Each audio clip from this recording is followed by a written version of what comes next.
காலை வணக்கம் என் சிறிய மரமே.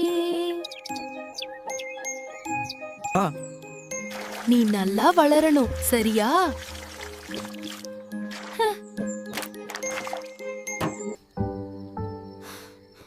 நான் முயற்சி செய்தாலும் தோல்விதான்.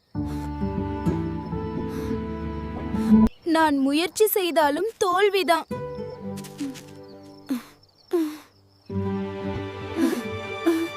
நான் முயற்சி செய்தாலும் தோல்விதான்.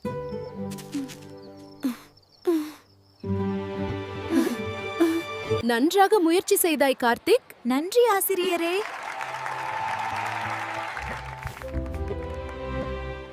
நன்றி நண்பா, நீதான் எனக்கு நம்பிக்கை கொடுத்தாய். அண்ணா, நம்ம கிராமம் ரொம்ப அழகா இருக்கே. ஆமாம், இதுதான் நம்ம வீட்டும் வாழ்க்கையும். இந்த நிலத்தை நீங்கள் கவனிச்சா நல்ல பலன் கிடைக்கும். நாம் இதை செய்யலாமா அண்ணா? நிச்சயம் செய்வோம். முதலில் நிலத்தை சரியாக தயார் செய்யணும். நான் உடனே விதை போட்றேன். வேலை செய்யும் போது பொறுமை முக்கியம். அது ரொம்ப நேரம் எடுக்கும் போல. நான் சீக்கிரம் முடிச்சிட்டேன். ஆனா விதை சரியா போடணும். அண்ணா, என் நிலம் ஏன் காலியா? நாம் பொறுமையா வேலை செய்யணும். நான் தவறு செய்துட்டேன் போல. அது பரவாயில்ல. அடுத்த முறை நாம சேர்ந்து வேலை செய்வோம். நான் இப்போ கற்றுக்கிட்டேன். இப்ப நான் சரியா செய்யறேன். அதுதான் சரியான வழி. நம்ம வேலை வெற்றி அடிச்சுது. பொறுமையும் உழைப்பும் வெற்றியை தரும். விஜய், அந்த காட்டுக்கு இரவில போக கூடாது. சரி அம்மா. அந்த காடு எப்படி இருக்கும்?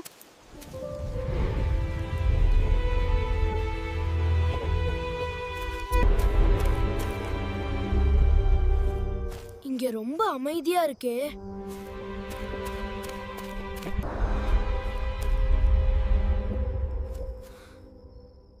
யாராவது இருக்கீங்களா? விஜய், யார் அது?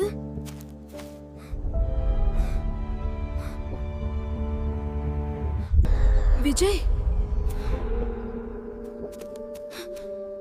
வீட்டிற்கு போ. எனக்கு பயமாக இருக்கிறது.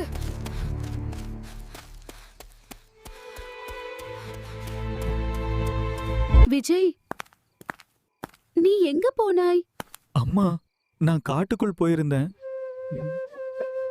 பெரியவர்கள் சொல்வதை கேட்பது மிகவும் முக்கியம். இனி நான் கேட்கிறேன் அம்மா. இந்த கிராமம் ரொம்ப அமைதியா இருக்கு. ஆனா அந்த முருகன், அவனை பார்த்தா கொஞ்சம் பயமா இருக்கு. என்னடா என்ன எதிர்த்து பேசுற? நான் எதுவும் தவறா சொல்லல முருகா. இந்த கிராமத்துல என்ன சொல்றதுதான் நடக்கும்.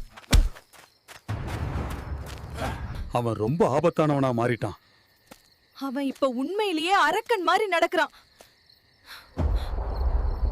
இந்த கிராமத்துல பிரச்சனை இருக்குன்னு ரிப்போர்ட் வந்திருக்கு. சார், முருகன் தான் எல்லாரையும் பயமுறுத்துறான்.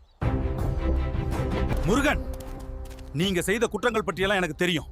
இந்த கிராமத்துல என்னை யாராலும் நிறுத்த முடியாது. சட்டம் எல்லாருக்கும் மேல. என்னை யாராலும் பிடிக்க முடியாது. இப்ப முடிஞ்சது முருகன். நீ கைது. அரக்கன் பிடிச்சாச்சு. இப்பதான் நம்ம கிராமத்துக்கு அமைதி திரும்பி வந்தது. நியாயம் எப்போதும் ஜெயிக்கும்.